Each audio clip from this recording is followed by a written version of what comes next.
وأشرف منه يا سيدي خير النبي لا إله إلا الله لا إله إلا الله لا إله إلا الله محمد رسول أنت أم أب ما رأينا فيهما مثل حسنك قد يا سيدي خير النبي لا إله إلا الله لا إله إلا الله لا إله إلا الله محمد رسول الشفاعة هب لنا في القيامة مشفقا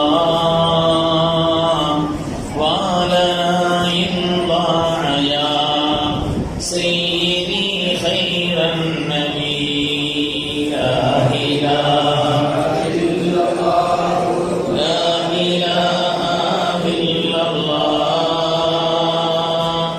لا إله إلا الله محمد رسول الله. بسم الله الرحمن الرحيم.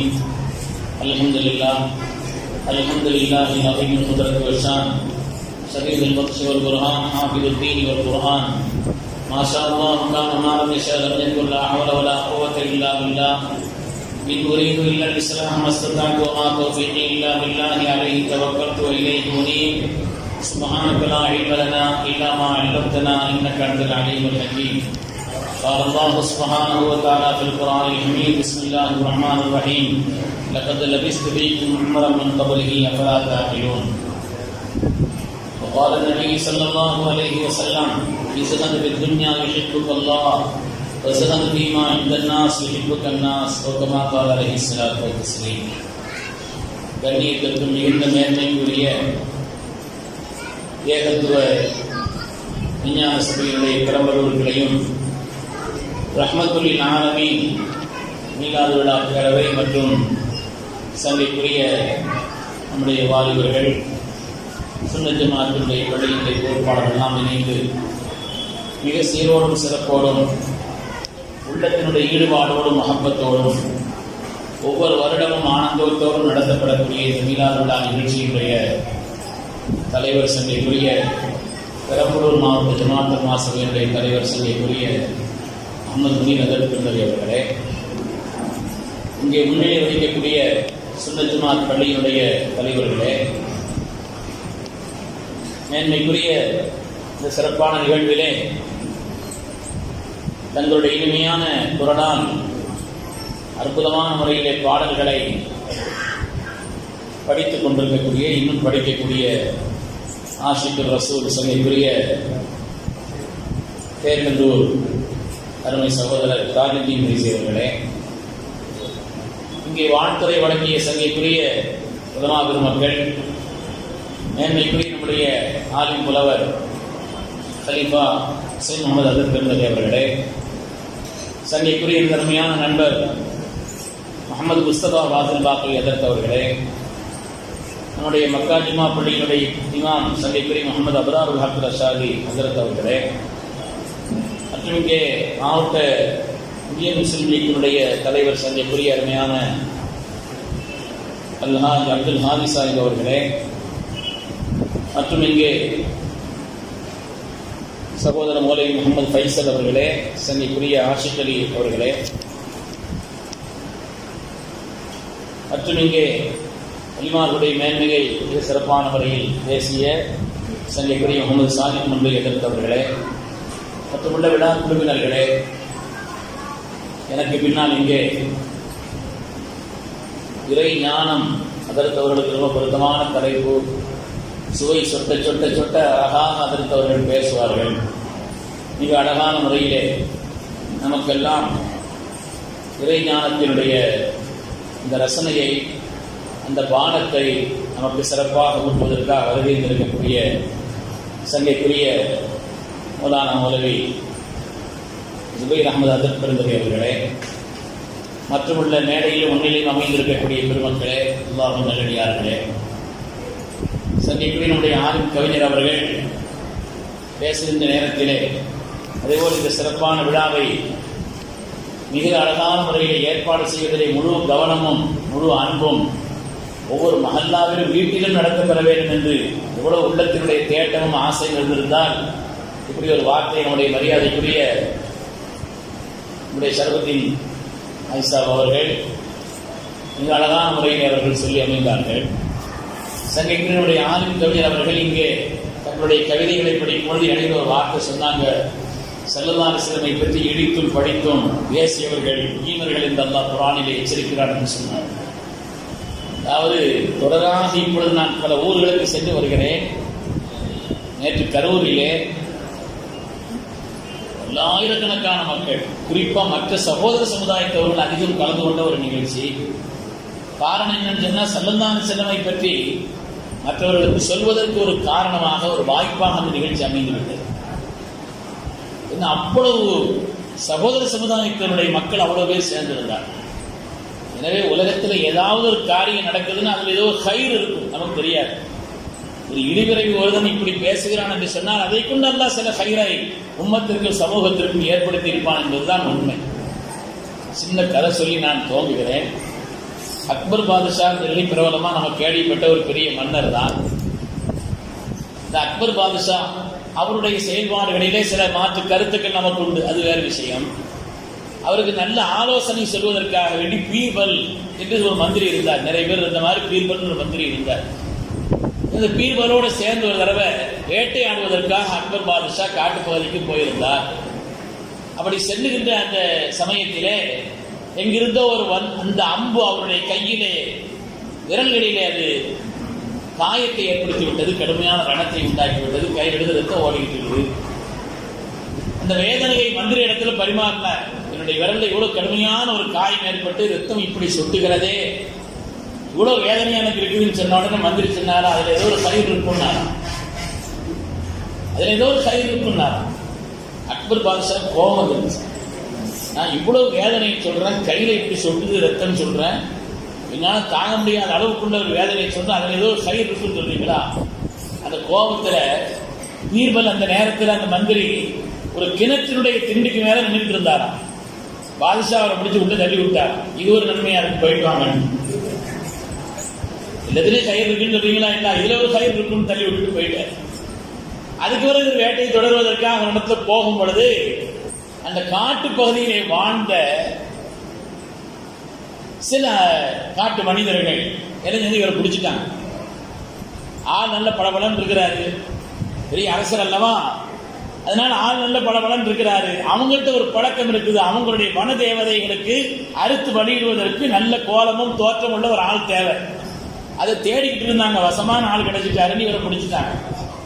இவரை பிடிச்சி நம்முடைய பழக்கத்தின்படி நம்முடைய வன தேவதைகளுக்கு இவரை தான் அறுத்து கொடுக்கறதுக்கு சரியான ஆளுன்னு சொல்லி முடிவு பண்ணி அறுத்து பலியிடுவதற்காக வேண்டி நல்ல கோலமும் தோற்றமும் அழகும் எல்லாம் பளபளப்பா இருந்து அவரை கொண்டு போய் நிறுத்தி பலியிடுவதற்காக நிறுத்திட்டார்.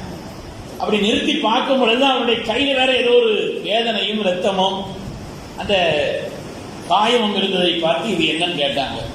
சொன்னாரா, இந்த மாதிரி ஒரு அம்பு கையில பட்டுருச்சு, கடுமையான வேதனை ஆயிடுச்சு, அதனால என்னுடைய விரல்கள் பழுதுபட்டது, இரண்டாகிவிட்டது, இப்படிப்பட்ட ஒரு சோதனையா இருக்குதுன்னு சொன்ன உடனே அவங்க சொன்னாங்கன்னா, இவருடைய வனதேவதைகளுக்கு நாங்கள் அறுத்து பலிகின்ற அந்த ஆண் இருக்கிறாரு, எந்த குறையும் இல்லாத ஆளா இருக்கணும். ஆனா உங்க கையில இப்படி ஒரு காயமும் குறையும் இருக்கிற காரணத்தினால அதுக்கு தகுதியானவரா நீங்க இல்லை, அதனால நாங்க அறுத்து பலியிட முடியாதுன்னு அவரை விட்டுட்டாங்க. அவர் பார்த்தாரா, நம்ம மந்திரி நல்லாத்தான் சொன்னாரு, நடக்கிற எல்லாத்தையும் ஒரு கயிறு இருக்குன்னு சொன்னாரு அந்த மனுஷன், நாம விளக்காம அவர் பிடிச்சி கிணத்துல வேற தள்ளி விட்டுட்டு வந்துட்டோமே அப்படின்னு திருப்பி கிணத்தடிக்கு பக்கம் அவரை தேடி போனார். பார்த்தா மனுஷன் உள்ள கிடக்கிறார். மந்திரி பீர்பல் ஆளை வச்சு வெளியில தூக்கி நடந்த சம்பவத்தை எல்லாம் சொல்லி, நீங்க சொன்னீங்க நான் நேரத்தை விளங்காம ஆயிட்டேன், அதனால இப்படி ஒரு சம்பவம் நடந்ததும் கூட எனக்கு கயிறு தான், அதனால்தான் இந்த பலி கொடுக்கப்படுவதை விட்டு நான் காப்பாற்றப்பட்டேன், என்னுடைய உயிர் இப்படி பலியாகுவதை விட்டு நான் பாதுகாக்கப்பட்டேன்னு சொன்ன உடனே மந்திரி சொன்னாரா, நீங்க எனக்கு கிடைக்கிறது நல்லது நல்லதுதான். ஏன்னா உங்க கையில காயம் இருக்குதுன்னு உங்களை பலி கொடுக்காம உங்க கூட நான் வந்திருந்தேன்னு வைங்க, அடுத்து நான் தான் மாட்டுவேன். அதனால பலி கொடுக்கப்படுவதை விட்டு நீங்கள் மாத்திரமல்ல, நீங்கள் என்னை கிணத்திலே தள்ளிவிட்டது கூட ஒரு கைது தான் சொல்லி வந்திருப்பீர்கள் சொன்னதாக ஒரு செய்தி. அருமையானவர்களே, எனவே உலகத்தில் எது நடந்தாலும் அதை கொண்டு அல்லாஹ் தஆலா சில கைதுகளை வைத்திருப்பான். நான் சமீபத்தில் ஒரு கிராமத்துக்கு போயிருந்தேன். அங்கே உள்ள ஒரு இமாம் சாதாரணமான ஒரு மனிதர், ஆளுங்கள் ஒரு பகுதியில் என்ன சேவை செய்யறாங்கிறது விளக்கப்படுச்சு. அவர் சொன்னார், ஒரு 8 நாளைக்கு முன்னால நான் 9 பேர் 10 பேர்கிட்ட அவங்களுக்கு எல்லாம் கலிமா சொல்லி கொடுத்து அவங்க ஈமானை ஏற்றுக்கொண்டார்கள் சொன்னார். மக்களே, ஒவ்வொரு காரியத்தையும் அல்லாஹ் நடத்தாக்குவதில் ஏதோ ஒரு கயிறு.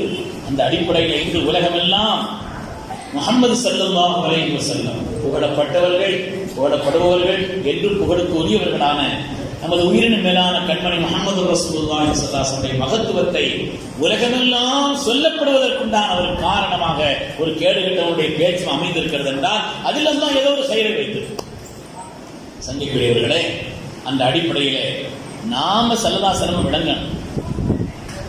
உலகத்தில் யாராவது அல்லாஹ்வுடைய ஹபீபை பற்றி மாற்று கருத்தும் ஏதாவது விமர்சனங்களும் செய்கிறார் என்று சொன்னால் அல்லாஹ் காரணம் சொல்வான், அம்லம் யாரிபு ரசூலஹும் ஃபஹும் லஹு முன்கிரூன்.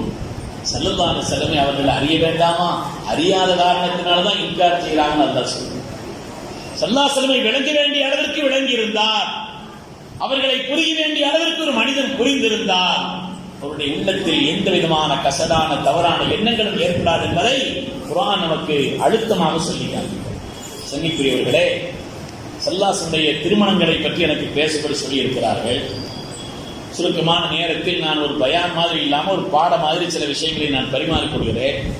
ஆனால் உலகத்தில் வாழ்ந்த எல்லா தலைவர்களுக்கும் ஸல்லல்லாஹு அலைஹி வஸல்லம் மத்தியில் ஒரு அடிப்படையான வித்தியாசம் என்னன்னு சொன்னா, உலகத்தில் வாழ்ந்த எந்த தலைவராக இருந்தாலும் சரி, அவங்களுடைய வாழ்க்கையில் ஒரு பக்கம் வெளிச்சமாக இருந்தால் இன்னொரு பக்கம் இருளாக இருக்கும்.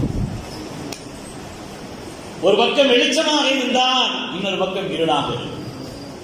அவருடைய பிந்திய பருவத்திலே தலைவர்களாக உலகத்தில் அறியப்படக்கூடியவர்களாக இருந்தால் அவருடைய ஆரம்ப பருவம் என்பது போற்ற தகுந்ததாக இருக்காது, அசிங்கமானதாக பல பேருடைய வாழ்க்கை இருந்தது. உலகத்தில் யாரா இருந்தாலும் சரி, எந்த பெரிய சமீபத்தில் நான் ஒரு 100 படித்தேன். உலக தலைவர்களின் மறுபக்கம் என்று தலைவருடைய பேரை சொல்லி சொன்னா அது நல்லா இல்லை.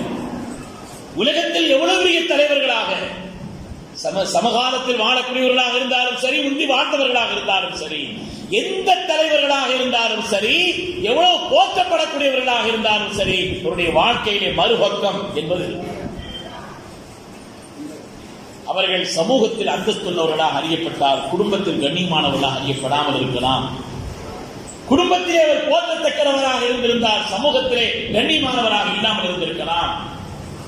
தனி மனித வாழ்க்கையிலே ஒழுக்கம் இல்லாமல் இருந்திருக்கலாம். அவருடைய சிறுவராயம் கெட்டு போயிருக்கலாம். ஆனால் இந்த உலகத்தில் அதற்கு மாறுபட்ட ஒரே தலைவர் நமது உயிரினும் மேலான முஹம்மது ரசூலுல்லாஹி ஸல்லல்லாஹு அலைஹி வஸல்லம் தன்னுடைய வாழ்க்கையை ஆக்கினார்கள். நீங்கள் சீர் வர வேண்டுமா? எனக்கு பின்னால் இந்த உலகத்திலே 2 விட்டு செல்கிறேன். ஹதீஸில் அஹ்லுல் பைத் சொன்னாங்க, குர்ஆனும் அஹ்லுல் பைத் என்று சொன்னார். இன்னொரு ஹதீஸிலே என்னுடைய வாழ்வை உங்களுக்கு விட்டு செல்கிறேன். உலகத்தில் அப்படி சொன்ன தலைவர்கள் யாராவது உண்டா? தத்துவங்களை சொன்ன தலைவர்கள் உண்டு, உயர்ந்த கருத்துக்களை சொன்ன தலைவர்கள் உண்டு, உயர்ந்த போதனைகளை சொன்ன தலைவர்கள் உண்டு. ஆனால் உங்களுடைய வாழ்க்கையின் வெற்றிக்கு என் வாழ்வை பாருங்கள் என்று சொன்ன ஒரே தலைவர் சையதுனா முஹம்மது ரசூலுல்லாஹி ஸல்லல்லாஹு அலைஹி வஸல்லம். ஒரு மீலாத் விழாவில், ஒரு திருமண விழாவில் ஒரு தடவை கவிஞர் கண்ணதாசன் பேசினார். கவிஞர் கண்ணதாசன் ஒரு திருமண விழாவில் பேசினார். மணமக்களை இங்கு எல்லோரும் வாழ்த்துகிறோம், பூவும் நறுமணமும் போல, பாலும் வெண்மையும் போல, நகமும் சதையும் போல நீங்க வாழணும்னு எல்லாரும் வாழ்த்துறீங்க. வாழ்த்தக்கூடிய நம்ம யாராவது ஒரு ஆளு நானும் என்னுடைய மனைவியும் வாழ்வதை போல் வாழுங்கள் அவரை சொல்றோமான்னு கேட்டார். நானும் என்னுடைய மனைவியும் வாழ்வதை போல் வாழுங்கள்னு அப்படி சொல்லக்கூடிய யோகியாம்சம் நம்ம யாருக்கும் இல்லைன்னு சொன்னார். அதற்குண்டான அந்த யோகியாம்சமும் அதற்குண்டான தகுதியும் ஒருவருக்கு இருக்கிறது என்று சொன்னால் நமது உயிரினும் மேலான கண்மணி முஹம்மது ரசூலுல்லாஹி ஸல்லல்லாஹு அலைஹி வஸல்லம் கூட்டத்தில் பயான்னா அப்புறம் உள்ள விஷயம் தான். நீங்க திருநாமம் சொல்லும் போது ஸலவாத்து சொன்னா இந்த கூட்டத்தினுடைய வெற்றி முடிஞ்சு கிடைக்க வேண்டிய எல்லா வாக்கியமும் கிடைச்சிருச்சு. எனவே இந்த உலகத்தில் அப்படிப்பட்ட ஒரு யோக்கியாம்சம், என்னுடைய வாழ்வை பாருங்கள், அதை பின்பற்றுங்கள், நீங்கள் வெற்றி பெறுவீர்கள் என்று சொன்ன ஒரே தலைவர் சய்யிதுனா முஹம்மது ரசூலுல்லாஹி ஸல்லல்லாஹு அலைஹி வஸல்லம். சங்கிக்குரியவர்களே, உலகத்தில் எதை கொண்டெல்லாம் அவர்களை ஒச்சப்படுத்த, குறைபடுத்த உலகம் நினைத்ததோ அதுவே அவருடைய புகழுக்கு காரணமாக அமைந்தது. எதை கொண்டெல்லாம் அவர்களை ஒச்சப்படுத்த வேண்டும், ஊனப்படுத்த வேண்டும் என்று உலகத்தின் எதிரிகள் நினைத்தார்களோ அதுவெல்லாம் அவருடைய வெற்றிக்கும் அவருடைய உயர்வுக்கும் காரணமாக அமைந்தது என்பதை வரலாற்றினுடையாக நாம் பார்க்கிறோம். சங்கிக்குரியவர்களே, அந்த அடிப்படையில் தான் உங்களுடைய திருமண வாழ்வு. நாமளும் கொஞ்சம் யோசிக்கணும். சொல்லாத எதுக்காக இத்தனை திருமணம் பண்ணாங்க? நம்மகிட்ட யாராவது கேட்டா நம்மகிட்ட பதில் இருக்குதா? ஸல்லல்லாஹு அவர்கள் 11 திருமணங்களை முடித்தார்கள். இந்த உலகத்தை விட்டு பிரிகிற நேரத்தில் 9 மனைவியரோடு அவர்கள் வாழ்ந்தார்கள். எதுக்காக அவங்க இவங்க திருமணம் செய்தாங்க? அதை சில பேர் ஒச்சப்படுத்துகிறார்களே. நாம் அது சம்பந்தப்பட்ட விஷயங்களில் சொல்வதற்கும் விளக்குவதற்கும் நம்மள்ட்ட ஏதாவது பதில் இருக்கணுமா இல்லையா? நாம தெரிஞ்சிருக்கணுமா இல்லையா? நாம் விளங்கியிருக்க வேண்டாமா? உலகத்தில் அப்பழுக்கற்ற பரிசுத்தமான மனிதர் சய்யிதுனா முஹம்மது ரசூலுல்லாஹி என்னுடைய நுபுவத்திற்கு ஆதாரமாக லகத் லபிஸ்து ஃபீக்கும் உமர மின் கப்லி, இவ்வளவு நாள் உங்களோட வாழ்ந்திருக்கிறேன், நீங்க பார்த்திருக்கிறீங்களே, ஒழுக்கத்திற்கு மாற்றமாக, உண்மைக்கு மாற்றமாக, சத்தியத்திற்கு மாற்றமாக ஏதாவது என்னுடைய வாழ்க்கையில் நடந்திருக்கிறதா? எங்கோ இருந்து நான் திடீரென்று குதித்தவன் அல்ல, உங்களோடு வாழ்கிறேன், உங்களோடு வாழ்கிறேன். என்னுடைய வாழ்க்கை திறந்த புத்தகம். அதை நீங்கள் பார்க்கவில்லையா என்று என்னுடைய வாழ்க்கையை நுபுவத்திற்கு ஆதாரமாக சொன்னவர்கள் கண்மணி முஹம்மது ரசூலுல்லாஹி ஸல்லல்லாஹு அலைஹி வஸல்லம். நான் சுருக்கமாக சில விஷயங்களை சொல்கிறேன். ஸல்லல்லாஹு திருமண வாழ்வு, ஸல்லல்லாஹு திருமண வாழ்வு என்று எடுத்துக்கொண்டால் அவங்களுடைய திருமண வாழ்வை 4 கட்டங்களாக பிரிக்கலாம், 4 கட்டங்களாக பிரிக்கலாம். முதலாவது 25 வயது வரை திருமணமின்றி தனி மனிதராக வாழ்ந்த ஒரு பகுதி. 25 வயது வரை தனி மனிதராக திருமணம் செய்யாமல் 25 வயது வரை கடந்த முதல் நிலை. இரண்டாவது 25 முதல் கிட்டத்தட்ட 50-53 வயது வரை ஒரே மனைவியோடு வாழ்ந்த இரண்டாவது கட்ட நிலை. 25 50-53 வயது வரை தன்னை விட 15 வயது மூத்த ஒரு பெண்மணியோடு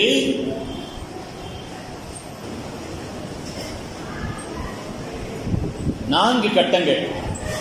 25 வயது வரை திருமணம் செய்யாமல் தனி மனிதனாக வாழ்ந்த ஒரு கட்டம்.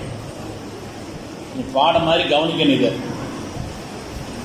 இரண்டாவது 25 வயது முதல் தங்களுடைய 53 வயது வரை தங்களை விட 15 வயது மூத்த அன்னை ஹதீஜா நாயகியோடு மாத்திரம் 53 வயசு வரை அவர்கள் வாழ்ந்த இரண்டாவது கட்டம். 53 இருந்து 60 வரை பல திருமணங்கள். அதற்கு பின்னாடி உலகத்தை பிரியும் வரை இந்த திருமணம் செய்யும்.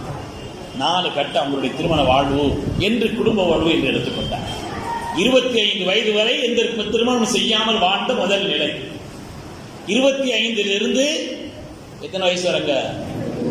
53 வயது வரை தன்னை விட வயதில் மூத்த 15 வயது மூத்த ஒரே மனைவியோடு வாழ்ந்த இரண்டாவது கட்ட நிலை. அதற்கு பிறகு 60 வயது வரை பல திருமணங்கள்.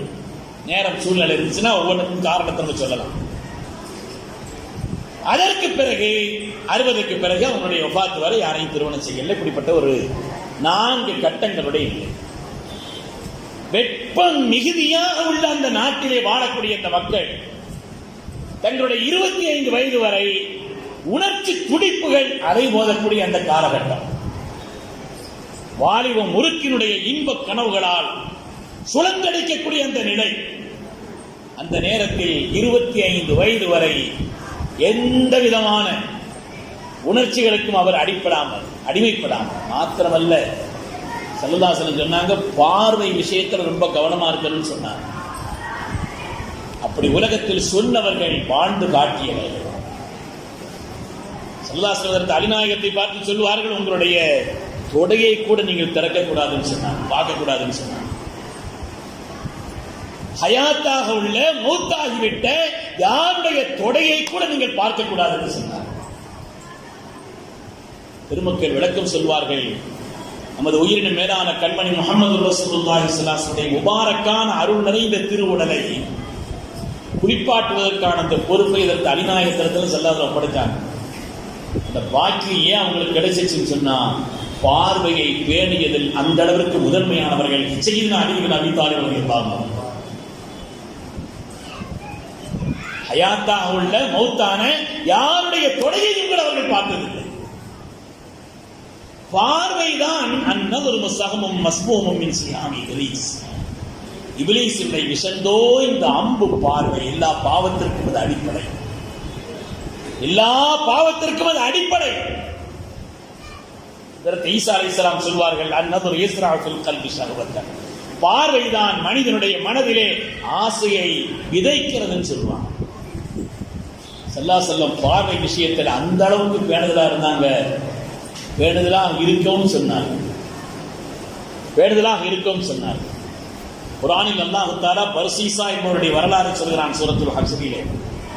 60 வருட காலம் இபாதத் செய்தவர் ஒரு தவறான பார்வையின் காரணத்தினால் வழிகட்டு நாசமா போய்விட்டார். ஒரு தவறான பார்வை தான். பார்வை, தவறான பார்வையினுடைய ஆபத்து என்ன என்று குர்ஆன் சொல்லும். நபிமார்களிலே சையதுனா மூஸா அலைஹிஸ்ஸலாம் ரப்பினுடைய தஜல்லியத்து வெளிப்பட்ட பொழுது ரப்போடு உரையாடுவதற்கும் உண்டான அந்த மகத்தான பாக்கியம் பெற்றதற்கான காரணமே ஷுஐப் அலைஹிஸ்ஸலாமுடைய மகளார் அவர்களுக்கு தண்ணீர் எடுத்து கொடுத்த அந்த நேரத்திலே தங்களுடைய பார்வையை கட்டுப்படுத்திக் கொண்டார்கள், பேணிக் கொண்டார்கள். அதனால் அல்லாஹ்வோடு உரையாடும் பாக்கியத்தை மூஸா அலைஹிஸ்ஸலாம் பெற்றார் என்பதை எல்லாம் நமக்கு பெருமக்கள் சொல்லித் தருகிறார். பார்வைங்கிறது, கெட்ட பார்வைங்கிறது அவ்வளவு ஆபத்து. எல்லா பாவங்களுக்கும் அது அடிப்படை. நாம் எல்லாம் தரீக்கத்தினுடைய தொடர்புள்ளவர்கள். இதற்கு அபு அப்துல்லா உந்துருசி என்ற ஒரு பெரிய ஷேக் இருந்தாங்க. நாம் ஷிப்லி ரஹ்மத்துல்லாஹி அலைஹி போன்றவங்களுக்கெல்லாம் ஷேக். ஏராளமான ஸ்தாபனங்களை நடத்தியவர்கள், பல்லாயிரக்கணக்கான ஹதீஸ்களை மனனம் செய்தவர்கள், வேதத்தினுடைய ஞானத்தை கற்று உணர்ந்தவர்கள். பயணத்தில் போகும் பொழுது ஒரு கிராமத்துக்கு போயிருந்தாங்க. அந்த கிராமத்தில் அங்கு தங்கியிருந்த நேரத்தில் இவங்க நான் வர்றேன்னு சொல்லிட்டு வெளியே போனாங்க. போனதுக்கு பிறகு ஒரு இடத்துல ஒதுங்கி இருந்துட்டாங்க. முரீதுங்கெல்லாம் அவங்க கேட்குறாங்க என்னன்னு சொல்லி. நீங்கள் எல்லாம் இங்கிருந்து பிறப்பிட்டு வாங்க, நாங்கள் ஒரு மாதம் தங்கிட்டு தான் வரப்போறேன்னு சொன்னாங்க. ஷேഖனுடைய கட்டளை எல்லாரும் போயிட்டாங்க. ஆனால் அதற்கு பிறகுதான் நாம் ஷிப்லி ரஹ்மத்துல்லாஹி வந்து ஷேഖன் இருக்கிறாங்களோ ஒரு வேலை இங்கே நடக்க மாட்டேங்குதுன்னு சொல்லி பார்ப்பதற்காக அவர்களை வந்து பார்ப்பதற்காக வருகின்ற நேரத்தில் தான் இங்கே நடந்த நிகழ்வுகளை வரலாறு சொல்லும். அந்த நேரத்திலே அபு அப்துல்லா உந்துருசி அவர்கள் பார்ப்பதற்கே விகாரமான, தாங்கிக் கொள்ள முடியாத ஒரு கோலத்தில் இருந்தார். இன்னும் சொல்ல போனால் பன்றிகளை மேய்த்து கொண்டிருந்தார். வரலாறு சொல்றார். என்னன்னு சொல்லி அவங்கள்ட்ட பதறி இவர்கள் காரணம் கேட்டபொழுது சொன்னார்கள், நான் அந்த கூட்டத்திற்கு ஒதுங்கி வந்த நேரத்தில் ஒரு பெண்ணின் மீது என்னுடைய பார்வைப்பட்டது. தவறான அந்த பார்வை, இச்சையினுடைய அந்த பார்வை என்னுடைய உள்ளத்தில் அது ஆழமாக பதிந்த காரணத்தினால் நான் அந்த பெண்ணை மணமுடிக்க வேண்டும் என்று நான் அவர்களுக்கு பின்னால் சென்றேன். அந்த நகரத்தினுடைய பெருந்தலைவருடைய பிள்ளை. நான் அந்த தலைவரிடத்தில் நேரடியாக போய் உங்க பிள்ளை கல்யாணம் பண்ணணும்னு கேட்டேன். அவர் சொன்னார், மறுத்தார். கல்யாணம் பண்ணணுமான 2 நிபந்தனை. முதலாவது நீங்கள் மதம் மாற வேண்டும், 2வது 3 வருஷ காலம் பன்றி மேய்க்க வேண்டும் சொன்னார். தவறான அந்த பார்வை உள்ளத்தில் ஆழமாக பதிந்த அந்த கெட்ட விளைவு, அதற்கு பிறகு நான் இப்பொழுது பன்றியை மேய்த்துக் கொண்டிருக்கிறேன். தவறான பார்வை எவ்வளவு பெரிய ஆபத்தை உண்டாக்கும் என்று குர்ஆனும் ஹதீஸும் வரலாறு நமக்கு சொல்லி காட்டக்கூடிய நிலை. அப்படி பார்வையை, தவறான பார்வையை எச்சரித்தவர்கள் ஸல்லல்லாஹு அலைஹி வஸல்லம் அவர்கள். அவருடைய வாழ்க்கையில் அவ்வளவு பரிசுத்தமான வாழ்க்கை வாழ்ந்தவர்கள் கண்மணி முஹம்மது ரசூலுல்லாஹி ஸல்லல்லாஹு அலைஹி வஸல்லம். அப்படிப்பட்ட நாயகம் அவர்கள் தங்களுடைய 25 வயது அந்த பிராய காலகட்டத்திலே எந்த தவறான பார்வையும் அவருடைய வாழ்க்கையிலே பார்த்ததில்லை என்பது மாத்திரமல்ல, அவருடைய எதிரிகள் கூட அவர்கள் விஷயத்தில் குறை சொன்னதில்லை. அவ்வளவு பரிசுத்தமான வாழ்க்கைக்கு சொந்தக்காரர். வில்லியம் மூர் என்று வரலாற்றிலே ஒரு பெரிய ஆய்வாளர், இஸ்லாத்தை பற்றி நிறைய விமர்சனம் பண்ணியிருக்கிறார். அவர் ஸல்லல்லாஹு அலைஹி வஸல்லம் பற்றி சொல்கிறார், முஹம்மது ஸல்லல்லாஹு அலைஹி வஸல்லம் வாழ்க்கையிலே அரபியர்களால் எந்த களங்கத்தையும் கற்பிக்க இயலவில்லை. காரணம், அப்படி ஒரு குறையும் அவரிடத்தில் இருந்ததில்லை. அப்படி ஒரு குறை அவருடைய வாழ்க்கையில் இருந்ததில்லை. என்ன காரணம் கிடைக்கும் என்று தேடிக்கொண்டிருந்தார்கள் அவருடைய எதிரிகள். அப்படிப்பட்ட ஒரு நிலையிலே எந்த குறையும் அவருடைய வாழ்க்கையிலே காணவில்லை என்று சொல்கிறார். உணர்ச்சிமயமான இந்த காலகட்டத்திலேயே பரிசுத்தமான வாழ்க்கை வாழ்ந்தாங்க அப்படின்னு சொன்னா, ஆசாபாசங்களுக்கும் சபலங்களுக்கும் இடம் கொடுக்காமல் அவர்கள் வாழ்ந்தாங்கன்னு சொன்னா, வயோதிக காலத்தில் ஆசாபாசங்களுக்கு அவங்க அடிமைப்பட்டுட்டாங்கன்னா அறிவுள்ள யாரும் அதை சொல்வார்களா? புத்திமான்களாக யாராவது அப்படி சொல்வார்களா? பெருமக்களே, அதுக்கு அடுத்து அவங்களுடைய 25 வயது முதல் 53 வயது வரை உள்ள ஒரே மனைவியோடு, அன்னை கதீஜா நாயகியோடு, தங்களை விட 15 வயது மூத்தவர்கள், அவங்கள 15 வயது மூத்த அன்னை கதீஜா நாயகியை மணமுடித்தார்கள். பலதார மனம் என்பது அன்றைய காலகட்டத்திலே ரொம்ப சர்வசாதாரணமாக இருந்தது, பொது நியதியாக இருந்தது. அப்படிப்பட்ட அந்த காலகட்டத்தில் தான் ஒரே மனைவியோடு ஸல்லல்லாஹு வாழ்ந்தார். இந்த உலகத்தில் பெரிய பெரிய தலைவர்களையும் கூட நான் சொன்னேன். பெரிய பெரிய தலைவருடைய சிறுவராயத்தினுடைய வாழ்க்கையை கூட தமிழ்ல சொல்லுவாங்க, நதி மூலமும் ரிஷி மூலமும் பார்க்க கூடாதுன்னு சொல்லுவாங்க. நதி மூலமும் ரிஷி மூலமும் பார்க்க கூடாது என்று சொல்கிறார்களே, பழசெல்லாம் யோசிக்க கூடாது. இப்ப எப்படி இருக்கிறார் அதைத்தான் பார்க்கணும்னு சொல்றாங்க. ஆனால் ஸல்லல்லாஹு அலைஹி வஸல்லம் ஆரம்ப காலகட்டம் முதல் அவ்வளவு பரிசுத்தமான வாழ்க்கைக்கு சொந்தக்காரர். நாம உயர்ந்த மனிதர் இந்த கண்ணோட்டத்தில் மட்டும் பார்த்தோம்னு சொன்னா, அவங்க இந்த உலகத்தில் வாழ்ற நேரத்தில் அனாதையாக இருந்தார். கெட்டு போவதற்கான சூழல் அதிகம் உள்ள ஒரு வாழ்க்கை அல்லவா, ஒரு அனாதையான ஒரு நிலையில் உள்ளவருடைய வாழ்க்கை. அவரை கட்டுப்படுத்த தகப்பனார் இல்லாத ஒரு காலகட்டம். அப்படி இருந்தும் கூட ஒரு பரிசுத்தமான வாழ்க்கை வாழ்ந்தாங்க. அவங்க அவங்களுடைய இளமைக்கு குறைவா, அழகுக்கு குறைவா, கண்ணித்த அவங்களுடைய எப்படிப்பட்ட நிலை, உலகம் போற்றும் அழகு.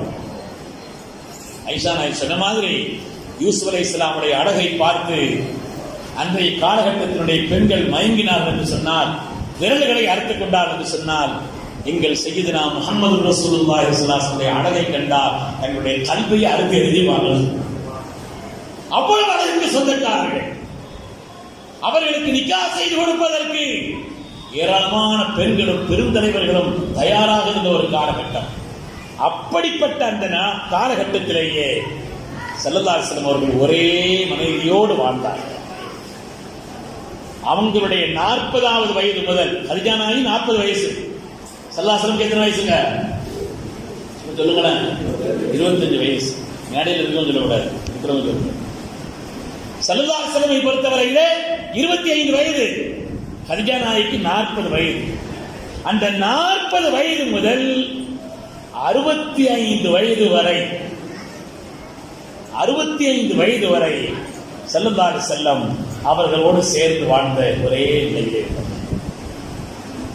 பெண்களை பொறுத்தவரையில ஒரு 50-55 வயசு வந்துருச்சுன்னு சொன்னாலே உடல் உறவின் மீது உள்ள தேட்டமோ அப்படிப்பட்ட ஈடுபாடோ பெண்களுக்கு இருக்காதுங்கிறது இன்றைய காலகட்டத்தில் நாம் அறிந்த உண்மை. என்றால் திருநபியினுடைய பேரழகு, நல்லொழுக்கம், நேர்மை எல்லாவற்றையும் அடிப்படையாக வைத்த அந்த நிலையிலே பலரும் பெண் கொடுக்க தயாராக இருந்த காலகட்டத்திலே கூட ஸல்லல்லாஹு அலைஹி வஸல்லம் கதீஜா நாயகியை தவிர யாரையும் அவர்கள் மணக்கவே. எனவே இந்த உடல் உறவு என்பதையும் தாண்டி ஸல்லல்லாஹு அலைஹி வஸல்லம் பொறுத்தவரையிலே உடல் உறவு என்பதையும் தாண்டி ஸல்லல்லாஹு அலைஹி வஸல்லம் மீது அளவற்ற நேசம், அந்த நேசம்தான் அவருடைய வாழ்க்கையிலே உயர்வை கொடுத்தது என்று பாருங்கள். ஸல்லல்லாஹு வஃபாத்தானதுக்கு பின்னால கூட இவங்களுக்கு இவ்வளவு வயசாயிடுச்சு. கதீஜா நாயகி 65 வயசு. ஸல்லல்லாஹு அவர்கள் மீது வெறுப்பு கொண்டார்களா? கதீஜா நாயகியுடைய வஃபாத்தான அந்த வருஷத்தை வரலாறு சொல்லும் ஆபுல் ஹுஸ்ன், கவலையின் ஆண்டு என்று சொல்லும். என்ன கதீஜா நாயகி இழந்ததில் அந்த அளவுக்கு ஸல்லல்லாஹு வேதனைப்பட்டார். அல்லாஹ்வுடைய ஹபீப் அவர்கள் அந்த அளவுக்கு வேதனைப்பட்டார்கள். இறந்த அந்த வருஷத்தை ஆபுல் ஹுஸ்ன் என்று அறிவித்தார். அவங்களுடைய ஸ்தானத்தில் அதுக்கு பின்னால் வந்த எந்த மனைவியராலும் கூட கதீஜா நாயகியுடைய ஸ்தானத்தை பிடிக்க முடியவில்லை. ஸல்லல்லாஹு எப்பொழுது பார்த்தாலும் ஹதீஜா ஹதீஜா ஹதீஜா ஹதீஜா என்று சொல்லிக்கிட்டே இருப்பாங்களாம். ஐஷா நாயகியோட ஒரு கட்டத்தில் கேட்டாங்களே, எப்போ பார்த்தாலும் அந்த கிழவியை பற்றி சொல்லிக்கிட்டே இருக்கிறீங்களே, அது அப்தலக் அல்லாஹ் ஹைரம் மின்ஹா, அல்லாஹ் அதை விட சிறந்த ஒரு பகரத்தை உங்களுக்கு தரலையான்னு கேட்டாங்களாம். சின்ன வயசு சித்திக் நாயகனுடைய உள்ள, அது அப்தலக் அல்லாஹ் ஹைரம் மின்ஹா, அதை விட ஒரு சிறந்த பகரத்தை அல்லாஹ் உங்களுக்கு தரலையான்னு சொல்லி சாடமாடையாக தன்னை குறித்து அன்னி ஆயிஷா ரலியல்லாஹு அன்ஹா கேட்ட பொழுது சொன்னாங்க, வல்லாஹி மா அப்தலனி அல்லாஹு ஹைரம் மின்ஹா, ஆயிஷா அல்லாஹ்வின் சத்தியம் விட்டு சொல்கிறேன், கதீஜாவை விட சிறந்த பகரத்தை என் ரப்பு எனக்கு தரவே என்று சொன்னார். சத்தகத்னி இது கஸ்தபனி அன்னாஸ், உலகமெல்லாம் என்னை பொய்யன் என்று சொன்ன பொழுது என்னை மெய்ப்படுத்திய சீதேவி அவர்கள். வாசத்தினை மாறிஹா இது ஹர்ரமனி அன்னாஸ், உலகம் பொருளாதாரத்தை எனக்கு தடை செய்திருந்த நேரத்தில் தன்னுடைய திரண்ட செல்வத்தால் என் தீனுக்காக தங்களை வாரி வாரி வழங்கிய மிகப்பெரிய பெருமாட்டி அன்னை கதீஜா அவர்கள். என்ன கிளவி சொல்ல, அல்லாஹ் அந்த கிளவியிடத்திலிருந்து தான் எனக்கு மக்களை தந்தான் என்று ஸல்லல்லாஹு அவங்க சொல்லி காமிச்சாங்க. வரலாறு படிக்கும். அருமையானவர்களை கொஞ்சம் யோசிக்கணும். தங்களுடைய 25 வயது முதல் ஸல்லல்லாஹு அவர்கள் கதீஜா நாயகியோடு 25 முதல் அவங்க ஒரே மனைவியரோடு கதீஜா நாயகியுடைய 65வது வயது வரை அவங்க சேர்ந்து வாழ்ந்தாங்கன்னு சொன்னா, காமத்திற்காக அவங்க இப்படி காரியத்தை செய்தாங்க உலகம் சொல்வது யாராவது சொன்னால் பைத்தியக்காரனாக தான். அப்படிப்பட்ட பரிசுத்தமான வாழ்க்கை. பெருமக்களே, ஏன் ஸல்லல்லாஹு பல திருமணங்களை செய்தார்கள்? கொஞ்சம் நம்ம யோசிச்சு பார்க்கலாம். ஸல்லல்லாஹு ஏன் பல திருமணங்களை செய்தாங்க? ஒவ்வொன்றையும் விடைக்கு சொல்வதற்கு நேரம் இருக்குமா தெரியல, சுருக்கமாக நான் சொல்கிறேன். பெருமக்கள் எழுதுகிறார்கள், ஹிக்மத்து தஅலீமியா, ஹிக்மத்து சியாசியா. ஸல்லல்லாஹு அவர்கள் பல திருமணங்களை செய்வதற்கான காரணங்களில் ஒன்று, இந்த உம்மத்திற்கு அறிவை புகட்டுவதற்கு அவங்களுடைய மனைவிமார்களுடைய அந்த வழிகாட்டுதல் என்பது தேவை. ஒரு பெண்மணி எல்லா விஷயத்தையும் ஆண்கள்கிட்ட திறந்து கேட்க முடியாது. எல்லா விஷயத்தையும் ஆண்கள்கிட்ட கேட்க முடியுமா? அவங்க என்ன, அவங்களுடைய ஹைது சம்பந்தப்பட்ட விஷயம் இருக்குது, நிஃபாஸ் சம்பந்தப்பட்ட விஷயம் இருக்கிறது, ஜனாபத்தினுடைய விஷயங்கள் இருக்கிறது, மறைவான பல காரியங்கள் இருக்கிறது. இதை குறித்தெல்லாம் ரொம்ப தெளிவாக ஆண்கள் கேட்க முடியாது. அதற்குண்டான வழிகாட்டுதலை நபி ஸல்லல்லாஹு அலைஹி குடும்பத்திலிருந்து இந்த உலகத்திற்கு சொல்லித் தரக்கூடியவர்கள், அதற்கான வாய்ப்பை பெற்றவருடைய மனைவிமார்கள். இஸ்ல வருது, ஸல்லல்லாஹு அலைஹி ஒரு பெண்மணி வந்தார்கள். ஹைலான நிலையிலே தன்னை எப்படி பரிசுத்தப்படுத்துவது என்பது சம்பந்தமா ஒரு கேள்வி கேட்டிருந்தாங்க. ஸல்லல்லாஹு மாதவிடாய் இருந்து தன்னை எப்படி பரிசுத்தப்படுத்துவது என்பது சம்பந்தமாக கேள்வி கேட்ட நேரத்தில் ஸல்லல்லாஹு ஒரு பஞ்சை எடுத்துக்கமா, ஒரு துணி எடுத்துக்க அப்படின்னு விளக்கம் சொல்றாங்க. அந்த அம்மா திரும்ப திரும்ப திரும்ப திரும்ப கேள்வி கேட்கிறார்கள். பக்கத்தில் இருந்த ஆயிஷா நாயகி கையை பிடிச்சி இழுத்து கொண்டு போய் அவங்களுக்கு பிறகு விளக்கம் சொன்னாங்க. என்ன, ஒரு பெண்ணுக்கு அது சம்பந்தப்பட்ட விஷயத்தை முழுமையாக விளக்கி கொடுப்பதற்கு ஒரு பெண்ணால் தான் முடியும். அப்படிப்பட்ட பாடத்தை சதாசவனத்திலிருந்து கற்று இந்த உலகத்திற்கு அந்த ஞான பாத்திரத்திலிருந்து அவ்வுலகத்திற்கு அள்ளி தந்தவர்கள் அன்னை ஆயிஷா நாயகி. உம்மு சுலைம் ரலியல்லாஹு அன்ஹா அவர்கள் சல்லாசவனத்தில் வந்து ஒரு தடவை கேட்டாங்க, இன்னல்லாஹ் லா யஸ்தஹீ மினல் ஹக், நாயகமே சத்தியத்தை கேட்பதற்கு அல்லாஹ் வெட்கப்படக்கூடாதுன்னு சொல்லியிருக்கிறான். நான் ஒரு காரியத்தை உங்களிடத்தில் கேட்கிறேன். ஹல் அலல் மரதி மின் உஸ்ரின் இதா தரபத், ஒரு பெண்மணி கனவு காண்கிறார். கனவிலே தனக்கு குளிப்பட கடமையாகுவதைப் போல ஆண்களுக்கு ஏற்படுவதைப் போல அப்படி ஒரு நிலை கனவிலே ஏற்பட்டால் அந்த பெண்மணிக்கு குளிப்பு கடமையான்னு கேட்டாங்க. சொல்லாங்கன்னா இதா ராத்திரிமா ஆம் குளிப்பு கடமைதான், எழுந்திருக்கும் பொழுது தண்ணீர் அடையாளம் இருந்தால் சொன்னாங்க. கனவுல தான் அப்படி காண்டாங்க. வெளிப்படையா நம்ம எழுந்திருச்சு பார்த்தா அதனுடைய எந்த அடையாளங்களும் இல்லைன்னா குளிப்பு கடமை இல்லை. பெண்ணுக்கு மிக சட்டம் தான் என்று அம்மா வந்து கேட்கிறார்கள். சொன்னாங்கன்னா இதா ராத்திரிமா ஆம் குளிப்பு கடமைதான். அவர்கள் அந்த ஈரத்தை தண்ணீருடைய அடையாளத்தை கேட்டார். அந்த அம்மா ஆச்சரியப்பட்டு கேட்டாங்க, பெண்களுக்கும் அப்படி தண்ணீரா வெளிப்படும் என்று கேட்டார்கள். பெண்களுக்கும் அப்படி தண்ணீர் வெளிப்படுமான்னு கேட்டாங்க. சொன்னாங்க அப்படியானால் ஒரு பிள்ளை தாய்க்கும் தகப்பனுக்கும் எப்படி ஒப்பாகிறார்? யாருடைய தண்ணீர் முந்துகிறதோ அதை வைத்துத்தான் அந்த பிள்ளை தகப்பனுக்கும் தாய்க்கும் ஒப்பாகிறார் என்ற ஒரு விஞ்ஞான செய்தியை கண்மணி முஹம்மது ரசூலுல்லாஹி ஸல்லல்லாஹு அலைஹி வஸல்லம் விளக்கி கொடுத்தார். பெண்களுக்கான எல்லா விஷயத்தையும் ரொம்ப தெளிவாக ஒரு ஆணால் அவ்வளவு சராகத்தாக தெளிவாக சொல்ல முடியாது. அதை சொல்வதற்குண்டான ஒரு நிலை என்பது பெண்கள் மூலமாகத்தான் ஏற்படும். ஸல்லல்லாஹு குடும்ப வாழ்க்கையை அறிந்த அவருடைய குடும்பத்தோடு ரகசிய வாழ்க்கையும் பரிமாறிக்கொண்ட அந்த பெண்களால் தான் உலகத்தில் அப்படிப்பட்ட விஷயங்களை விளக்கி கொடுக்க முடியும். அதனால் ஸல்லல்லாஹு பலதார மனங்கள் ஏற்பட்டதற்குண்டான காரணங்களில் ஒன்று ஹிக்மத்து தஅலீமியா என்று சொல்வார்கள். மார்க்க விஷயங்களை கியாமத்து நாள் வரை வரக்கூடிய சமூகத்திற்கு குறிப்பாக பெண்கள் தொடர்பான அந்த விஷயங்களை பரிமாறிக்கொள்வதற்கு ஸல்லல்லாஹு ரகசிய வாழ்க்கையை, அந்தரங்க வாழ்க்கையை, குடும்ப வாழ்க்கையை சொல்வதற்கு பெண்கள் தான் தேவை. அதனாலும் அல்லாஹ் பல திருமணங்களை செய்ய வைத்தார். அதனாலும் திருமணங்களை செய்ய வைத்தார். ஒவ்வொரு பெண்ணுடைய வாழ்க்கையா தாயினுடைய வாழ்க்கையா யோசிச்சு பார்த்தா நமக்கு தெரியும். அதே போல ஹிக்மத்து சியாசியா என்று சொல்கிறார். அரசியல் ரீதியான காரணங்கள். ஸல்லல்லாஹு சிலர் பெண்களை நிக்காஹ் செய்த காரணத்தினால் அரசியல் ரீதியான மகத்தான வெற்றி நாயகத்திற்கு கிடைத்தது. வெறும் சிறுபிராயம் என்று இல்லை, அவர்கள் வயோதிகத்தை அடைந்தவர்கள், விதவையானவர்கள். எனவே காமத்தினுடைய நோக்கம் கூட அங்கே இல்லை. வயது முதிர்ந்த நிலையில் இருந்தவர்களை திருமணம் செய்த காரணத்தினாலே அரசியல் ரீதியான பலவிதமான பலன்கள் ஏற்படும். உதாரணமாக ஸல்லல்லாஹு நிக்காஹ் செய்தவர்களிலே அன்னை ஜுவைரியா ரலியல்லாஹு அன்ஹா அவர்கள், இந்த பெண்மணிகளுடைய பெயரை நான் வரிசையாக சொல்கிறேன், நம்முடைய தாய்மாருடைய பெயர். அரசியல் ரீதியான பலம் கிடைத்தது நாயகத்திற்கு. அதிலே ஒரு ஆள் செய்த ஜுவைரியா ரலியல்லாஹு அன்ஹா அவர்கள் பனு முஸ்தலக் என்ற கோத்திரத்தினுடைய தலைமைத்தனத்தை பெற்றவர்கள். அவங்க அடிமையாக பிடிபட்ட நேரத்தில் இந்த வரலாறு ஸல்லல்லாஹு அவங்களை நிக்காஹ் செய்து விட்டாங்க.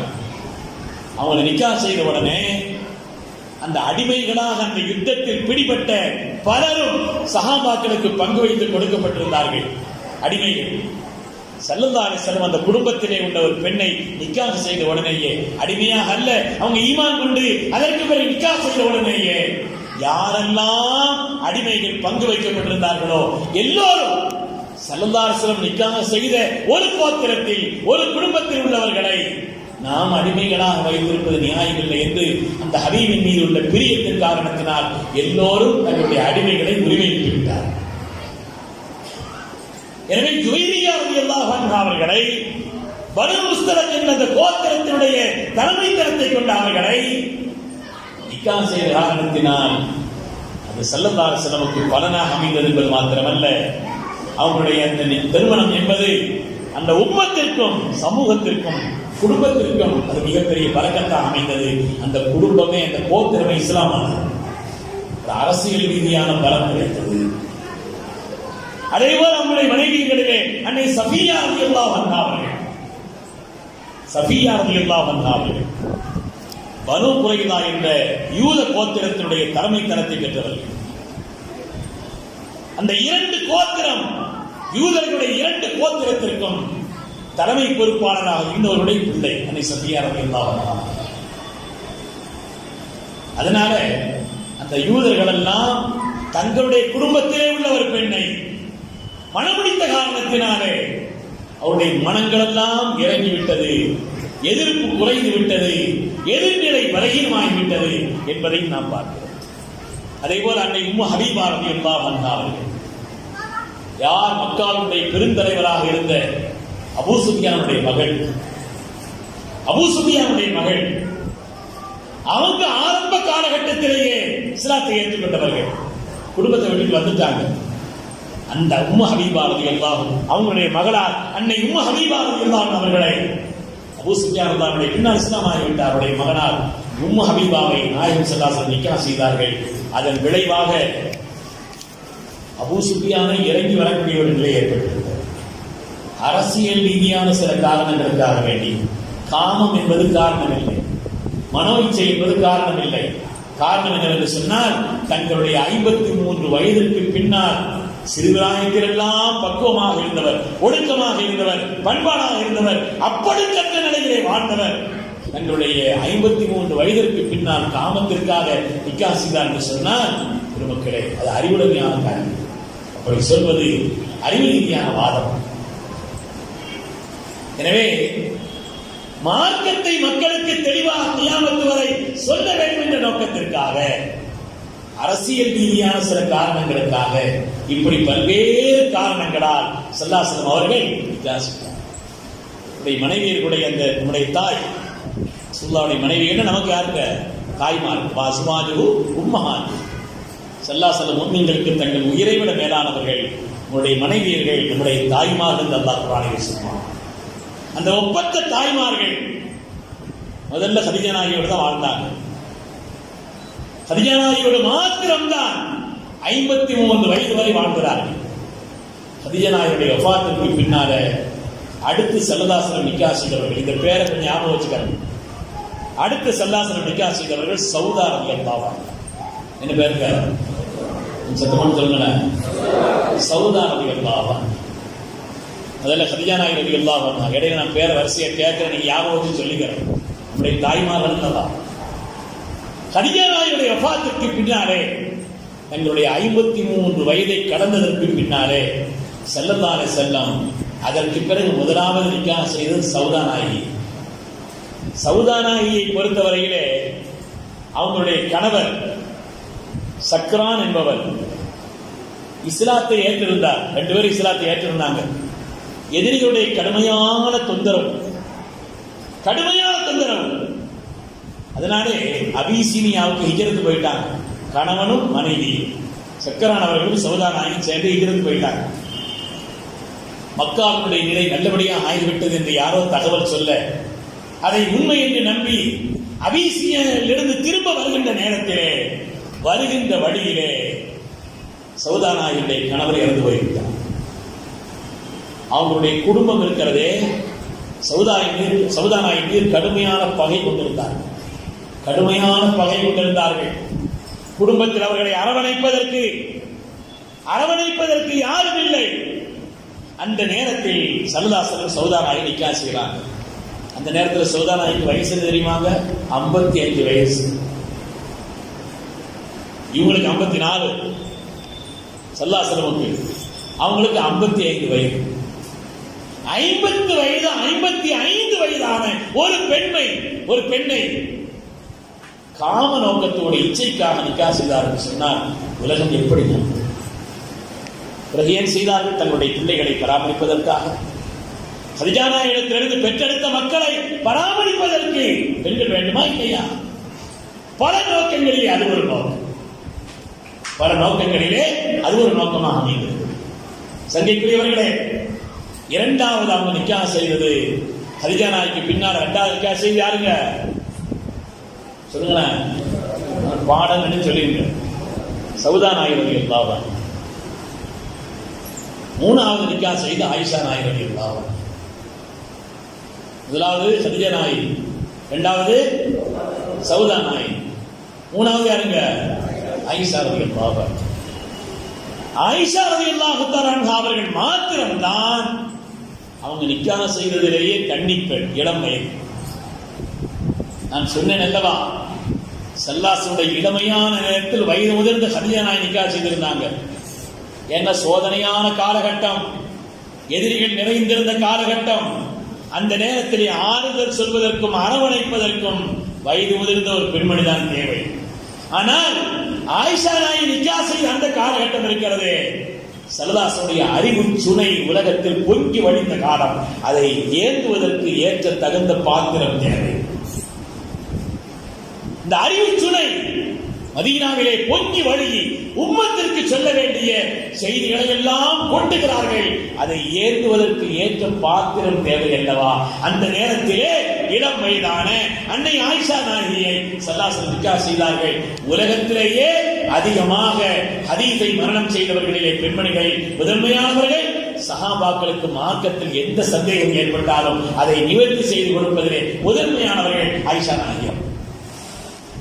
மாஸ்கர் அலைனா ஸஹாபா ரசூலுல்லாஹி ஸல்லல்லாஹு அலைஹி வஸல்லம் ஹதீஸுல் கத்து இல்லா ஸஅல்னா ஆயிஷா.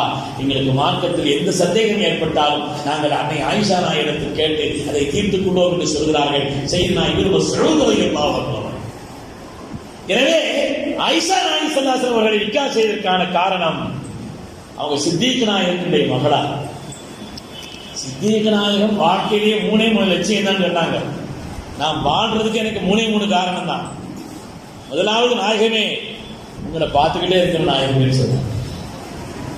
என்னுடைய வாழ்க்கையில் ஆசையே 3 தான், உங்களை பார்த்துக்கிட்டே இருக்கணும். இரண்டாவது, என்னுடைய பிள்ளை உங்களுக்கு நிக்காஹ் செய்து தரணும். உங்கள் வழியாக அந்த உறவு எனக்கு பலப்பட வேண்டும். ஸல்லல்லாஹு அந்த உறவு எனக்கு வேண்டும். மூன்றாவது, நான் வஃபாத்தானதுக்கு பின்னால் உங்க பக்கத்தில் அடக்க தரணும். இதான் ஆசை. அப்படிப்பட்ட அந்த காதலரின் மகள் சித்திக் நாயகத்துடைய மகள் ஸல்லல்லாஹு அலைஹி வஸல்லம் வயது முதிர்ந்த அந்த காலகட்டத்தில் தாங்கள் நிக்காஹ் செய்த ஒரே ஒரு இளமையான சிறு வயதுள்ள பெண். காரணம், ஸல்லல்லாஹு அலைஹி வஸல்லம் இடத்திலிருந்து கொட்டக்கூடிய அந்த அறிவு சுனையை ஏந்துவதற்குண்டான தகுந்த பாத்திரமாக அல்லாஹ் ஏற்படுத்தி கொடுத்தான் என்பதுதான் அதற்குண்டான காரணம். அன்னை ஆயிஷா நாயகியிடத்திலிருந்து உலகம் எப்படியெல்லாம் அறிவை பெற்றது என்பது ஏராளமான செய்திகள் உள்ளது. எனவே ஸல்லல்லாஹு அலைஹி வஸல்லம் எந்த விதமான காம எண்ணத்திலோ இச்சையினுடைய ஒரு நிலையிலேயோ ஆயிஷா நாயகி அவங்க நிக்காஹ் செய்யல.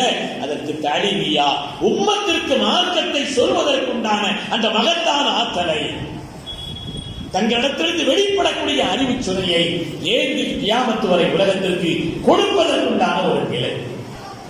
அவங்க என்னவெல்லாம் சொல்லியிருக்கிறாங்க ஹதீஸ்ல நிறைய செய்திகள் வருகிறது. அதை விளக்குவதற்குண்டான நேரம். முதலாவது கதீஜா நாயகி. திரும்ப கேட்கிறேன்னு நினைக்காதீங்க. நம்ம வயசுல நம்ம வாழ்க்கையில் மனப்பாடம் ஆயிரம். நம்முடைய தாய்மார்களான அவங்க பேர் என்ன மனசுல மனப்பாடம் ஆயிரம். முதலாவது யாருங்க? கதீஜா நாயகி ரலியல்லாஹு அன்ஹா. இரண்டாவது சௌதா ரலியல்லாஹு அன்ஹா. மூணாவது அன்னை ஆயிஷா ரலியல்லாஹு அன்ஹா. நாலாவது அதற்கு ஹப்ஸா ரலியல்லாஹு அன்ஹா. இவங்க அதற்கு உமர் தானுடைய மகள். எப்படி சித்திக் நாயகனுடைய மகளாரை ஆயிஷா நாயகி ஸல்லல்லாஹு அலைஹி வஸல்லம் நிக்காஹ் செய்தார்களோ அதே போல ஹப்ஸா நாயகி அவர்கள் இவங்களுடைய கணவர் ஹிஸ்ன் என்பவரும் ஒரு யுத்த களத்திலே அவர்கள் வஃபாத்தாகி இருந்தார்கள். இவங்களும் விதவையாக இருந்தார்கள், வயதான பெண்மணியாக இருந்தார்கள். உமர் ரலியல்லாஹுடைய ஆசைக்காக, உமர் ரலியல்லாஹுடைய விருப்பத்திற்காக, நபியினுடைய குடும்பத்தோடு எனக்கு ஒரு சம்பந்தம் வேண்டும் என்ற அந்த உன்னதமான ஆசைக்காக தன்னுடைய மகளை ஸல்லல்லாஹு அலைஹி வஸல்லம் எந்த விதமான காமமோ ஆசையோ தவறான எண்ணமோ இச்சையோ காரணம் இல்லை என்பதை நாம் பார்க்கிறோம். அதற்குண்டான அடிப்படை வயது முதிர்ந்த இவங்களுடைய நிலையிலே வயது முதிர்ந்த ஒரு விதையை நிக்காஹ் செய்ததுதான் காரணம். வரிசை அந்த பேரையும் நான் திரும்ப சொல்கிறேன். கதீஜா நாயகிக்கு பின்னாலே சௌதா நாயகி ரலியல்லாஹு அன்ஹா, அதற்கு பிறகு அன்னை ஆயிஷா ரலியல்லாஹு அன்ஹா, அதற்கு பிறகு அன்னை ஹப்ஸா ரலியல்லாஹு அன்ஹா. பின்னால் வர கொஞ்சம் சத்தம் குறைஞ்சிடக்கூடாது, சத்தம் கூடணும். பின்னால ஆரம்பத்தில் கொஞ்சம் சத்தம் ரெடியா இருக்கும். கதீஜா நாயகி, சௌதா நாயகி முதல்ல வந்ததுனால திரும்ப சொன்னதுனால ஞாபகம் இருக்குது. பின்னால போக பேர் மறந்துடக்கூடாது. கூட்டம் முடிஞ்சு வீட்டுக்கு போனா பேர் ஞாபகம் இருக்கணும், எழுதி வச்சுக்கிறேன். கதீஜா நாயகி ரலியல்லாஹு அன்ஹா, சௌதா ரலியல்லாஹு அன்ஹா, ஆயிஷா ரலியல்லாஹு அன்ஹா, அப்புறம் யாருங்க? ஹஸ்ஸா ரலியல்லாஹு அன்ஹா உமரல்லாஹுடைய பிள்ளை. அதற்கு பிறகு ஸைனப் ரலியல்லாஹு அன்ஹா, ரெண்டு ஸைனப் இருக்கிறாங்க. Zainab பின்த் ஹுஸைமா, Zainab பின்த் ஜஹஷ். ஐந்தாவதாக ஸைனப் என்ற ஒரு பெண்ணை நிக்காஹ் செய்கிறார்கள். மிக குறைந்த ஒரு காலகட்டம், 8 மாதங்கள் தான் நபியோடு வாழ்ந்தவர்கள் ஸைனப் அவர்கள். ஏன்னா அவ்வளவு வயதான பெண்மணி ஸைனப் நாயகி அவர்கள். ஸல்லல்லாஹு நிக்காஹ் செய்து ஹிஜ்ரி 3 நிக்காஹ் செய்றாங்க, 4 அவங்க வஃபாத் ஆயிட்டாங்க. 8 மாதங்கள் தான் அவருடைய வாழ்க்கை. ஸல்லல்லாஹு ஹயாத்திலேயே வஃபாத் ஆகிவிட்ட 2 மனைவியர்கள், ஒன்னு ஹதீஜா நாயகி, இன்னொன்னு ஸைனப். ஸைனப்ல 2 ஸைனப் இருக்கிறாங்க. ஸைனப் பின்த் ஹுஸைமா ரலியல்லாஹு அன்ஹா, இவங்க 5ஆவதா ஸல்லல்லாஹு நிக்காஹ் செய்தாங்க. வயது முதிர்ந்த விதவையான பெண், மார்க்கத்தினுடைய சட்டங்களை விளங்கி உம்மத்திற்கு சொல்வதற்குண்டான அந்த மகத்தான கடமையை நிறைவேற்றுவதற்காக ஸல்லல்லாஹு அலைஹி வஸல்லம் அல்லாஹ்வுடைய உத்தரவின் பேரில் நிக்காஹ் செய்தார்கள். இன்னைக்கு ஸைனப் ரலியல்லாஹு அன்ஹா ஸல்லல்லாஹு அலைஹி வஸல்லம் கிட்டத்தட்ட 8 மாதங்கள் மாத்திரம்தான் வாழ்ந்த பெருந்தலை அன்னை ஸைனப் ரலியல்லாஹு அன்ஹா. இவங்க பேர் ஸைனப் பின்த் ஜஹஷ், ஸைனப் பின்த் ஹுஸைமா. இன்னொரு ஸைனப் இருக்கிறார்கள், ஸல்லல்லாஹு மாமி மகள், அவங்க 6ஆவதாக. அவங்க நிக்காஹ் செய்தாங்க ஸல்லல்லாஹு. அந்த ஸைனபை 6ஆவதாக தாங்க நிக்காஹ் செய்த அந்த ஸைனபை யாருக்கு முதல்ல மணமுடித்து கொடுத்திருந்தாங்கன்னு சொன்னா, தன்னுடைய வளர்ப்பு மகனாக இருந்த ஸைதுக்கு மணமுடித்து கொடுத்திருந்தார்கள். கொஞ்சம் கவனிக்கணும். இதுல ஸல்லல்லாஹு நிக்காஹ் செய்ததுல அவங்க உலகத்திற்கு சில ஷரியத்தினுடைய சட்டங்களையும் சொல்ல வேண்டும். தன்னுடைய வளர்ப்பு மகனான ஸைத் அவர்களுக்கு தன்னுடைய மாமி மகள் ஸைனபை நிக்காஹ் செய்து கொடுத்திருந்தாங்க. அதுக்கு பிறகு அவங்களுக்கு மத்தியில அந்த உறவு துண்டிக்கப்பட்டு விட்டது. துண்டித்ததற்கு பின்னாலே ஸைனப் நாயகியை நிக்காஹ் செய்யும்படி அல்லாஹ் நாயகத்திற்கு உத்தரவிட்டார். ஸல்லல்லாஹு நிக்காஹ் செய்தாங்க. அந்த நேரத்தில் உலகம் குறை சொன்னது, குறைஷிகள் குறை சொன்னார்கள். தன்னுடைய பிள்ளையினுடைய மனைவியையே இவங்க நிக்காஹ் செய்யறாங்கன்னு உலகம் சொல்லிச்சு.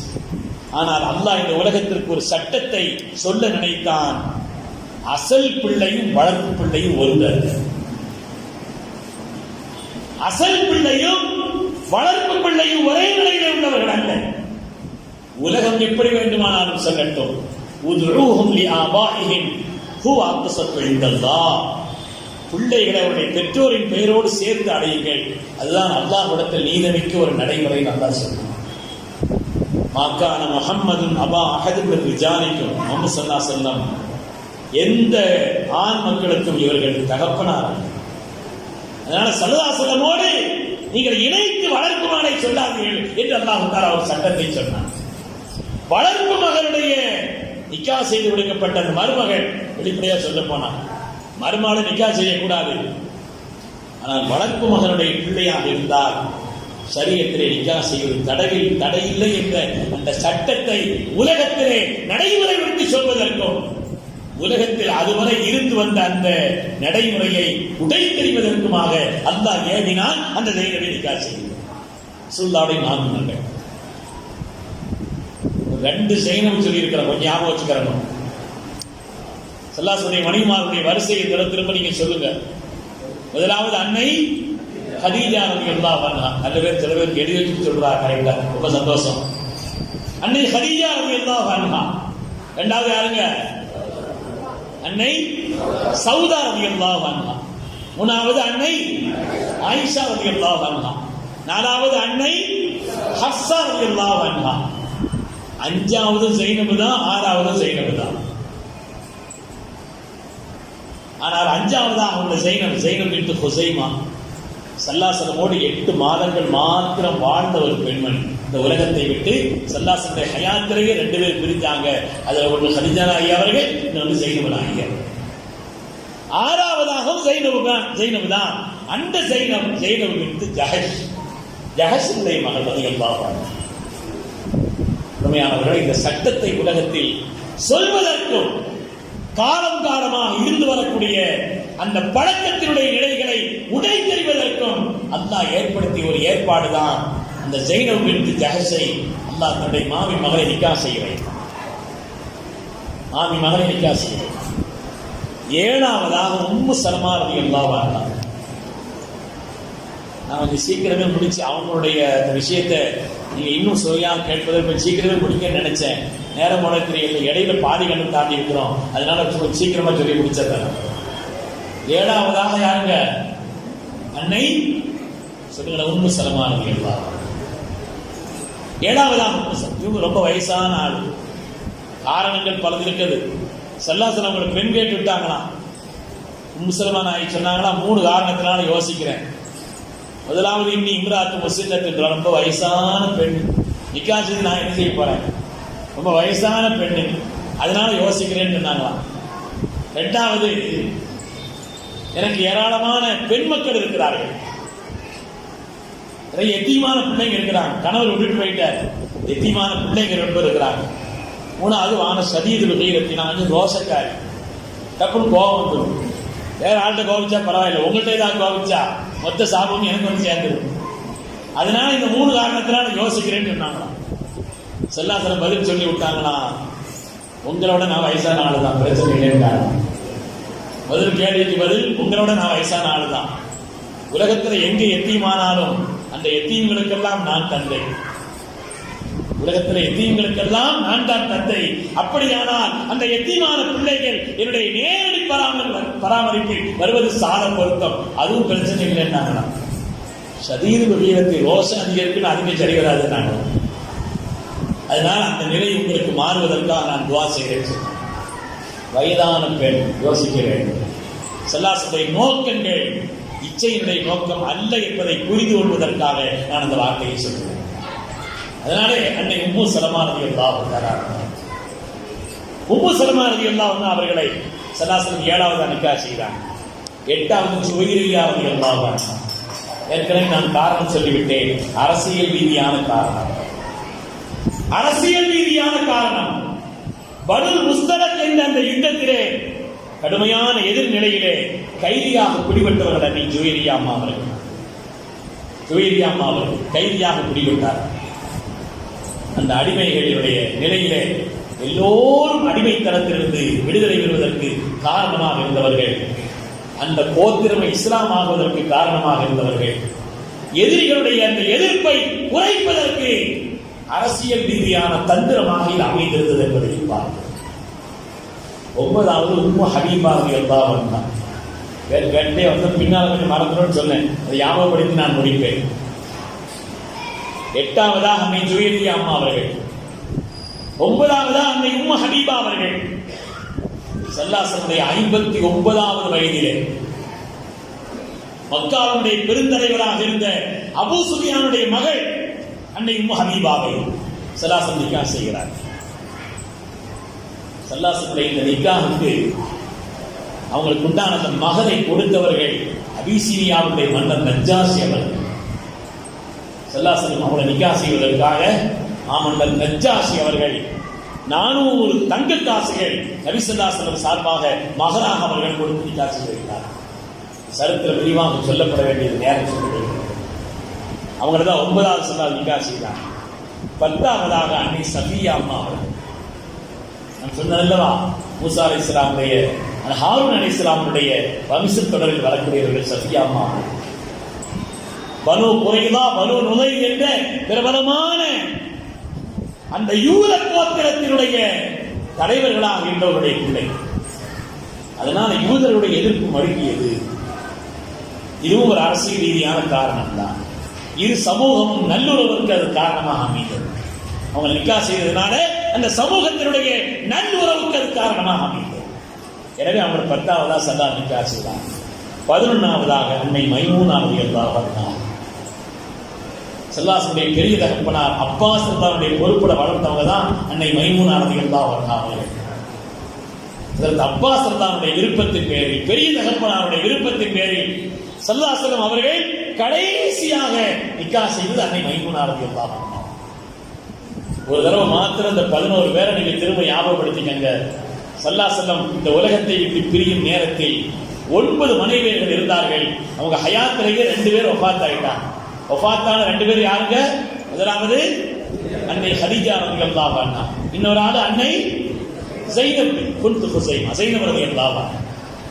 நம்ம அதனால அந்த வரிசையை அந்த பேரை மாத்திரம் ஞாபகப்படுத்தி நிறைவு செய்கிறோம். முதலாவது அன்னை, சும்மா சத்தப்படி சொல்லுங்க, தெரியாட்டாலும் பிரச்சனை இல்லை, கேட்கும் பொழுது மனப்பாட ஆகிக்கிறது. அன்னை ஹதீஜா ரலியல்லாஹு அன்ஹா. இரண்டாவது அன்னை சௌதா ரலியல்லாஹு அன்ஹா. மூணாவது அன்னை ஆயிஷா ரலியல்லாஹு அன்ஹா. நாலாவது யாருங்க? அன்னை ஹப்ஸா ரலியல்லாஹு அன்ஹா. அஞ்சாவது அன்னை ஸைனப் ரலியல்லாஹு அன்ஹா. ஆறாவதும் யாருதாங்க? ஸைனப் தான். இவங்க ஸைனப் பின்த் ஜஹஷ்.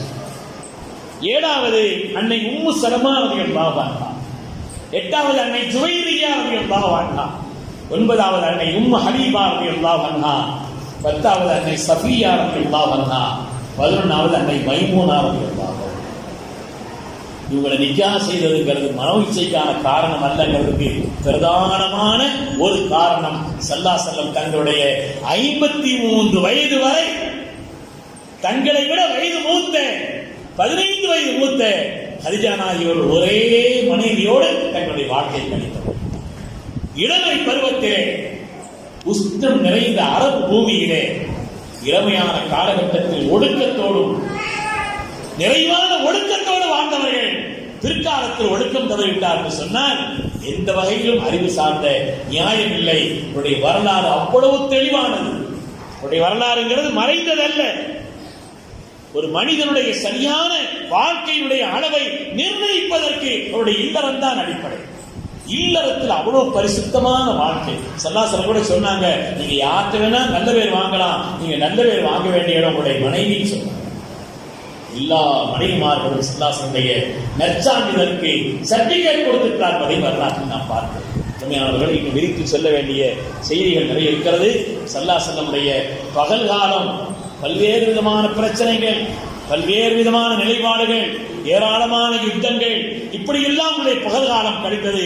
பின்னால் மதீனாவுடைய காலகட்டத்தில் இரவு காலம் என்று சொன்னால் தஹஜ்ஜுதிலும் குர்ஆன் ஓதுவதிலும் 3 பகுதி நேரம், இரவிலே பாதி நேரம், 3 பகுதி நேரம் என்றெல்லாம் இபாதத்தில் கழித்தார். எனவே பரிசுத்தமான வாழ்க்கைக்கு சொந்தக்காரர்கள் என்பதிலே எந்த விதமான சந்தேகம் இல்லை. எதிரிகள் கூட அவருடைய கை நீட்டு அவருடைய அப்படிப்பட்ட தன்மையை குறை சொன்னவர்கள் உலகத்தில் எந்த எதிரிகளும் பிறக்கவில்லை என்பதை நாம் எண்ணி பார்க்க வேண்டும். அல்லாஹ் சுப்ஹானஹு வ தஆலா நமது நாயகத்தினுடைய புகழை, அவருடைய அந்தஸ்தை அல்லாஹ் மென்மேலும் அதிகரிக்க செய்திருப்பானாக. அவருடைய மேலான புகழ் உலகத்தில் இன்னும் அதிகமாகுவதற்கு நம்மை அல்லாஹ் காரணமாக ஆக்கி அருள்வானாக. அதை கொண்டு அல்லாஹ் நம்முடைய துன்யாவையும் ஆகிரத்தையும் சிறப்பாக்கி அருள்வானாக என்று துஆ செய்வனாக. மகத்தான ஆசிரியங்களால் நடத்தப்படக்கூடிய இந்த பெருவிழாவிலே கலந்து கொண்டு உங்களை எல்லாம் சந்தித்து சில கருத்துக்களை பரிமாறிக்கொள்வதற்கான வாய்ப்பை தந்ததற்காக ரப்புக்கும் காரணமானவர்களுக்கு நன்றி சொல்லிவனாக என்னுடைய வார்த்தைகளை நான் நிறைவு செய்கிறேன். வஆஹிரு தஅவானா அனில் ஹம்துலில்லாஹி ரப்பில் ஆலமீன். அஸ்ஸலாமு அலைக்கும் வரஹ்மத்துல்லாஹி வபரகாத்துஹு.